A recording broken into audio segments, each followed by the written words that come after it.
Héctor Guzmán, alto dirigente del Partido Revolucionario Dominicano, veterano político en el país, es nuestro invitado en Primer Plano. Conversamos con él ahora. Héctor, bienvenido, gracias por acompañarnos. Saludos a ustedes, aquí estoy yo también entre veteranos del periodismo que comenzaron temprano. Me gustó eso. Y de la locución. Esa me gustó. Sí. Yo veía a Miguel Susana cuando leía la noticia de las declaraciones que te daba yo a ti. Sí, hermano. 1996. En la Pastel, no ponga tan lejos. En la Pastel hicimos escuela ahí. No se puede decir eso porque uno comienza a sacar esos números. El problema es que la gente ubica, entonces dice, pero ¿a qué edad fue que comenzaron? Es que comenzamos jóvenes, señores. Comenzamos muy jóvenes. Y ascendimos rápido. Y ascendimos rápido. Y nos hemos mantenido de una manera u otra también, ¿verdad? Sí. Con mucha técnica que hay ahora. Todavía nosotros no hemos cruzado por el Victorí, pero... No, todavía. Pero si es necesario que entre... No, una broma. No. Héctor, primero tu evaluación sobre un tema que está sobre el tapete, que es el tema de la reforma fiscal. Bueno, mira, las encuestas que se hacen, que uno hace investigando los temas del país, generalmente esos temas uno los pone para saber qué opina la opinión pública. Y la mayoría de la opinión pública en una encuesta, cada vez que tú evalúas el tema de la reforma fiscal, la mayoría de la población lo rechaza, porque entiende que tú le vas a poner nuevos impuestos. Ese es el concepto que tiene la población, la percepción, de que cada vez que le han hablado de una reforma lo que viene siendo es más impuestos. Por más que tú se la disfraces, le digas lo que sea, la gente percibe que cuando le hablan de reforma fiscal es más impuestos, porque es lo que hemos vivido. Que siempre te ha venido un gobierno, no, que espérate, que esto es para lo que más pueden, pero es así. Entonces, ¿qué yo te quiero decir? Que en este momento es difícil pasar una reforma fiscal, convencer a la población de eso. Porque es que hay que entender que nosotros estamos ahora en una etapa de crisis. O sea, la pandemia tiene a este país, como tiene al mundo, pero en el caso de nosotros, que es un país pequeño, con una crisis donde la gente tiene problemas de empleo, que dicen las encuestas, problemas del alto costo de la vida, de la inseguridad ciudadana. O sea, esos son los problemas que la gente tiene. Entonces, cuando tú le dices a la gente que le va a poner más impuestos, tú que tus ingresos no te alcanzan, que ya hasta el clavito que tenía te lo llevó la pandemia, porque todo el que tiene un ahorrito se lo llevó la pandemia. Entonces, es muy difícil convencer a la población de eso. Yo no sé cómo el gobierno pretende hacer eso. Yo, desde un principio, con esta pandemia, yo he dicho que desde las elecciones, yo siempre decía que nosotros íbamos a elegir un gobierno de crisis, pero no lo hemos entendido. O sea, el gobierno no ha entendido. Tú ves el gobierno anunciando obras como que estamos en una situación normal. Hay cosas que tú tienes que postergarlas. Porque esto es como un paciente. Un paciente que tú lo llevas a cuidado intensivo es para tú recuperarlo, para después llevarlo a la vida normal. A un atleta que cae en cuidado intensivo, tú no le puedes decir que en cuidado intensivo va a salir por ahí a correr. Supongamos un atleta de competencia, tú tienes que recuperar a ese atleta, volverlo a entrenar para que pueda salir a correr. Entonces el país es igual. Tú tienes un país en crisis con esta pandemia y sobre todo cuando tú estás en tu problema, que no solamente de aquí, sino del mundo entero, que ni siquiera ayuda tú consigues fuera, porque cada quien está atendiendo su asunto. Yo creo que el gobierno tiene que pensarlo muy bien eso. Tiene que pensarlo muy bien. Eso de que los que más pueden van a pagar, ese discurso lo hemos oído demasiado. Y al final la gente percibe que eso no es lo que pasa. Y ahorita decía Napoleón en su comentario, y si los que más pueden tienen su cuarto allá afuera, tú no lo vas a poder grabar. Si lo tienen, así es. Como lo tienen en los paraísos fiscales, los que más pueden, que no han salido, yo imagino que van a salir. Sí, pero que eso no tiene de pecado porque legalmente... No, pero te quiero decir que los que más pueden, cuando tú dices, vamos a ponerle los impuestos a los que más pueden, pero los que más pueden no tienen no tienen nada aquí. Claro. Los cuartos están más fácil tengo yo. Entonces, yo te diría que ese es un tema muy delicado. Hoy, precisamente, yo estuve participando en el diálogo, ahora en estos días, y sin lugar a duda, el planteamiento del equipo del gobierno que fue ahí fue sacar el tema de la reforma fiscal del diálogo. ¿Bajo qué argumento?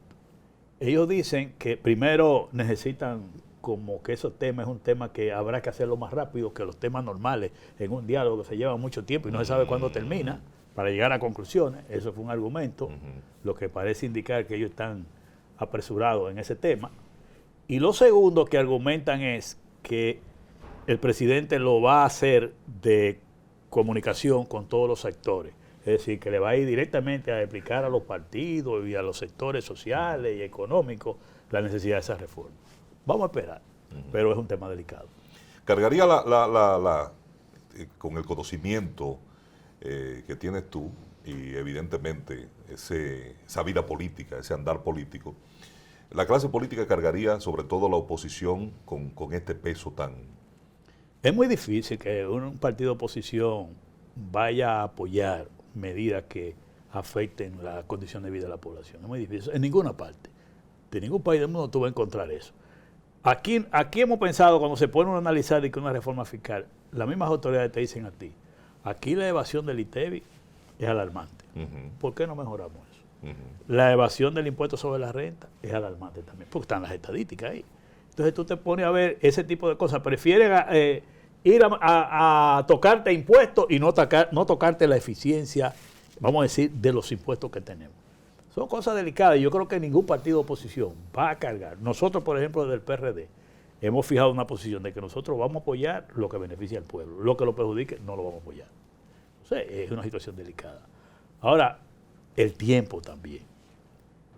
Tú señalabas, Napoleón, ahorita lo que es el año que viene, que una discusión de una reforma puede llegar hasta el año que viene. Lo más natural que si se presente ahora en octubre. Sí, si tú buscas consenso real. Y buscando consenso.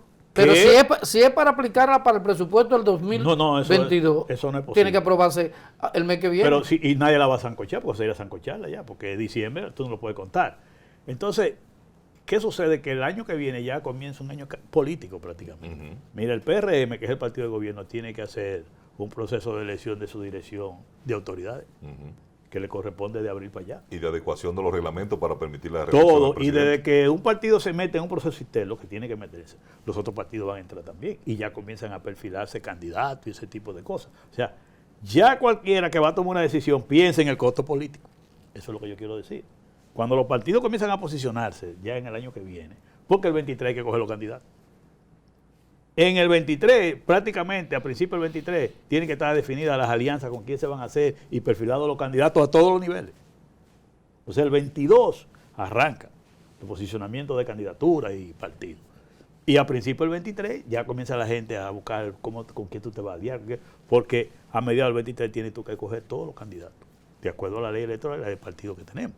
Es decir, fíjate el cronograma político. Entonces, ese cronograma político es el que te pauta a ti para decir, yo no me voy a poner a aprobar medidas que me afecten políticamente como partido. Si ustedes observan en la historia, casi todos los gobiernos, desde que llegan, plantean la reforma de una vez. Leonel Fernández, en su primera entrada en el 2004, recuerdo yo que era el PLD, teniendo mayoría en el Congreso del PRD, tanto en el Senado como en la Cámara de Diputados, estoy hablando para el 2004, se juramentó en agosto y en septiembre planteó la reforma tributaria. La aprobaron, me recuerdo yo saber, como 2 o 3 reformas, pero fueron ahí de una vez. Porque si tú no aprovechas ese tiempo, que es el tiempo de tregua, de apaciguamiento. Sí, como dice, de la luna de miel. Sí, luna de miel. Es muy difícil ya. ¿Y cuánto tiene el gobierno ya? Para el año que viene, y yo creo que ese consenso lograr no va a ser fácil. No es imposible. Vamos a ver qué el gobierno va a plantear, porque tampoco se conoce el contenido de esa reforma para ver. Pero lo que sí está claro es que la percepción de la población es de que cuando tú le hablas de reforma fiscal, está hablando de más impuestos. Y la gente no respalda eso, o sea, no puede estar de acuerdo. Y la situación que el país está viviendo ahora es más grave que nunca, porque es una crisis de la pandemia. Fíjate cómo está la situación. Ustedes estaban hablando ahorita del tema de la vacunación. El país ni siquiera hemos podido cumplir con la meta que nos dimos de llegar a vacunar un 70, un 80% de la población con 2 dosis. Y esa vacunación ha caído al suelo, se ha frisado prácticamente. La población no está acudiendo a eso. Son las urgencias que tenemos nosotros. El problema de nosotros, tenemos que entender que en esta situación, la urgencia de nosotros es el COVID. Es vacunar a la población. Es el tema salud, porque si no hay salud, no hay economía. Eso que se está hablando de que de posibles rebrotes y cosas así, nadie puede descartar eso, porque eso se esperaba, porque el inicio de la clase presencial, ustedes lo revelaban, ya hay colegios privados donde un padre o un niño, las escuelas también, y eso es natural, porque ya hay más aglomeración. Ahora, si no le ponemos atención, que ese es el tema principal de nosotros, y entender que es un gobierno de crisis. Yo cuando digo que anuncian toda esa obra tan grande, yo digo, bueno, pero parece que estamos en tiempos normales. Eso se posterga. O sea, yo estoy de acuerdo que usted tiene que pensar en el desarrollo. ¿Tú crees que el gobierno no está dando prioridades, sino haciendo anuncios de buscar titulares? Sí, hay muchos anuncios de obra que no la van a poder hacer ni en este gobierno, ni la van a poder comenzar, ni terminar, mucho menos. No hay forma. Es que no hay dinero para eso. Pero ustedes no vieron lo que acabamos de ver, que este año que estamos terminando, ustedes se ponen a ver la ejecución, inversión en obras del gobierno, y prácticamente no ha podido cumplir la meta. Porque en las urgencias de nosotros son... Mira, yo hablaba con varios alcaldes, para ponerte un ejemplo de cómo anda esto. Yo le preguntaba a los alcaldes, ¿y ustedes como alcaldes qué ustedes están haciendo? Dicen, nosotros nos hemos tenido que convertir en auxiliadores de la comunidad en el tema del COVID. Ellos han tenido que buscar mascarillas, buscar a la gente, que lleva gente con la PCR. Se han convertido en eso, porque esa es su realidad. La gente que te visita, pero hasta nosotros los políticos, señores, esa gente son con problemas personales, a diario. Mira el problema que no tengo para la comida, que no tengo empleo, que no tengo para la medicina. Ustedes saben lo que está pasando aquí con la medicina. Pero cada vez que una gente se enferma, aquí está prohibido enfermarse, señores. Esas enfermedades catastróficas son una prohibición en este país. Es un desastre. Porque la familia de clase media hacia abajo no puede. Por lo caro de los internamientos, lo caro de la medicina. Bueno, el que ha tenido en su familia, de una gente de clase media hacia abajo, pacientes con enfermedades catastróficas, eso se lleva una familia. Claro. Dígamelo a mí. Le lleva la fortuna a una Eso familia. quiebra una familia. No, pero todos hemos pasado por eso. Sí. Y ahora se ha desatado también, a raíz de la pandemia, y yo no sé cómo no le dan mucha atención a eso. Yo he podido palpar eso. Y usted además tiene que visitar todos esos centros de atenciones de jóvenes, de gente adulta, con problemas de consumo de drogas y de problemas de salud mental. Sí, claro. Eso se ha desatado. Mire, y los científicos que tú mencionabas ahorita, que le están dando seguimiento al COVID, decían que la próxima pandemia era la de la salud mental. La salud mental. Sí. Que para eso es que tenemos que preparar. Y aquí no estamos preparados. Sí. Yo a veces, La depresión que le da a jóvenes. Jóvenes con depresión que tú no sabes. No, y que además se han ido más por el consumo de la droga. Se ha incentivado eso, porque Pero claro, el encierro, ese tipo de cosas. Sí. Entonces, ese es el enfoque que yo no veo en el gobierno, de esa problemática que tenemos. Mira, yo he visitado muchos centros de esas atenciones. Aquí no hay mucho por visitar. Lleno todo. Y caro. Con jóvenes, personas, la juventud, el consumo de drogas. Eso es que la salud Y mental. la debe salud ser mental. prioridad. Mira, yo conversaba con un psiquiatra y decía, ven acá, en los últimos días se habla mucho de desapariciones de gente que no se sabe dónde desaparece. Y yo le digo, si aquí establecieran un sistema, yo estoy seguro que mucha de esa gente es quizá problema. Claro. Porque cuando tú le buscas no tienen antecedentes de lío, de cosas Sí, así. sí. Y dice, pero ¿qué está pasando? Pero no hay explicación. Entonces, ¿qué es lo que está pasando? Yo pusiera cámara por toda la zona del malecomio por ahí. Acá, tú no te dices que cada rato hay un escándalo, que uno que se va a tirar del puente, claro, que uno que se va a tirar para el mar. O sea, es una situación que estamos viviendo y lo que yo le digo, yo le he palpado de esos centros, yo he estado visitando centros de eso. Uno como político le llegan temas, además, casos de familia que uno tiene. Sí, casos muy Y cercanos. como tú vas y dices, lleno. Yo le pregunto a los psiquiatras que atienden, ¿y qué es lo que dice? Aquí viene gente, problemas de depresión y problemas de droga. De drogas, sí. De consumo de droga, que se ha aumentado.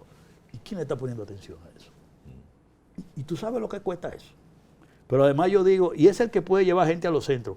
Y esa población de clase baja, pobre, que no puede hacer eso.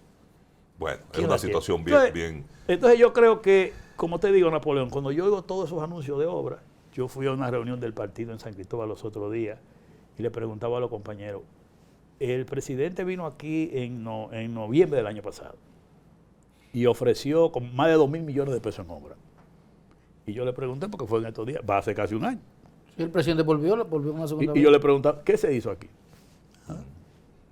Y tú vas allí, Santiago, 42.000 millones de pesos. Y va allí. No, señores, vamos a aterrizar. Muchos anuncios. Héctor, Vamos a aterrizar. ¿qué opinión te merece este nuevo escándalo a nivel internacional y que nos salpica a nosotros? El presidente Luis Abinader aparece en los papeles de Pandora, las cuentas offshore y todo lo que esto implica. Mira, ese es un tema. Hace un tiempo eso vinieron los famosos papeles de Panamá y hubo mucho escarceo y eso se quedó ahí. Ahora también, como involucra políticos, en este caso se habla del presidente, yo en mi opinión creo que ese es un tema muy particular de cada quien, porque sobre todo en el caso del presidente involucra no solo al presidente sino a la familia. Es un tema donde se involucra a la familia y hay que tener cuidado el manejo de ese tipo de cosas. Pero también tú tienes que esperar porque ahí van a salir más cosas.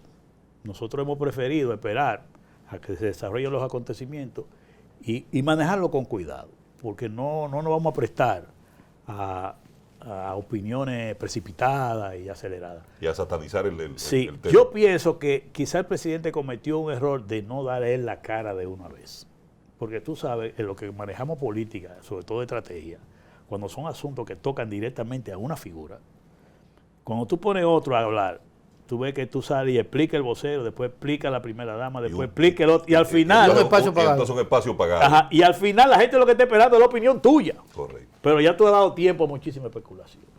Y a mí me luce que el presidente, que es un hombre que comunica muchísimo y que habla muchísimo, la gente se sorprende, ¿por qué no ha hablado de eso? ¿Tú no te das cuenta? Ustedes lo han visto, él hablando, explicando esa situación. Entonces yo creo que ahí eso ha dado mucho espacio a muchas interpretaciones.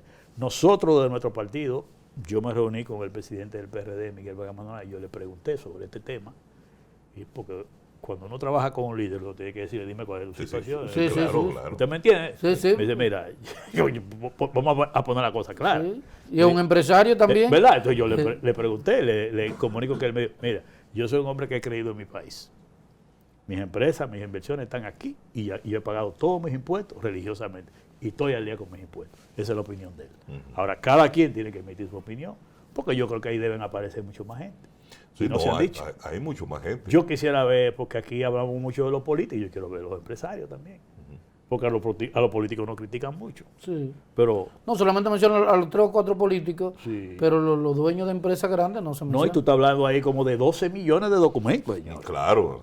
O sea, tú no estás hablando... Entonces yo creo que esos son temas, Miguel, Susana, que cada quien tiene que, ante la sociedad, poner su cosa clara. Cada quien. Y el pueblo va a sacar sus conclusiones.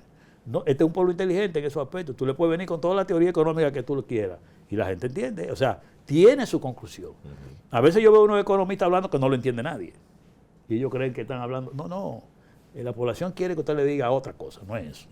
Te vienen a decir, no, que es una técnica, que es legal, que es yo, que bueno, pero eso es un problema que cada persona que se sienta involucrado en eso mencionado tiene que dar su explicación. Héctor, eso es lo que yo... el tiempo casi se nos va. Contigo tiene que venir otro programa. El tema de la narcopolítica. Tú eres un político tradicional. Sí. Tienes muchos años en esto. Tú has visto cómo a gente como tú, ya es una opinión personal, llega Miguel Susana con 3 días y lo desplaza en un partido político. ¿Cómo se siente eso en los partidos? Porque para mí ninguno está exento de que el narcotráfico, el dinero del narcotráfico ha llegado a los partidos tradicionales. Yo te resumo lo siguiente. Para mí eso es responsabilidad de, yo no digo de los partidos, yo digo de dirigentes de los partidos políticos. Pues no me gusta generalizar, porque yo puedo decir por mi parte que nosotros hemos combatido eso a lo interno de los partidos. ¿Tú sabes dónde es que tú sabes eso bien? Cuando tú estás en una comisión organizadora de convención, porque ahí es que se cogen los candidatos y de ahí es que se inscriben los candidatos. Y yo que he participado en la mayoría de los procesos en el PRD, en el mismo PRM de su fundación, puedo hablar por eso. Que hay dirigentes que son parte de eso. Por eso yo digo que hay responsabilidad a lo interno de los partidos. Responsabilidad de los miembros de la Junta Central Electoral. No de esto, porque estos no han actuado todavía. Sí. De anteriores, que teniendo leyes, disposiciones, reglamentaciones para poder enfrentar eso, no tomaron ninguna medida. Y yo diría también de la sociedad, que vota por gente sabiendo lo que son, porque aquí todos nos conocemos, los pueblos.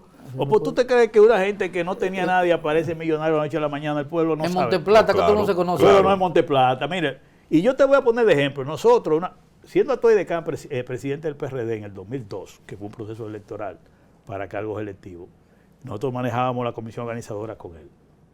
Y ahí tenemos varios casos de gente que teníamos toda la información, porque lo primero que te dan la información son los mismos compañeros que están en competencia y te traen un expediente, una caja de ese tamaño de lo que pasa en ese pueblo con esa persona. Y nosotros tuvimos varios casos.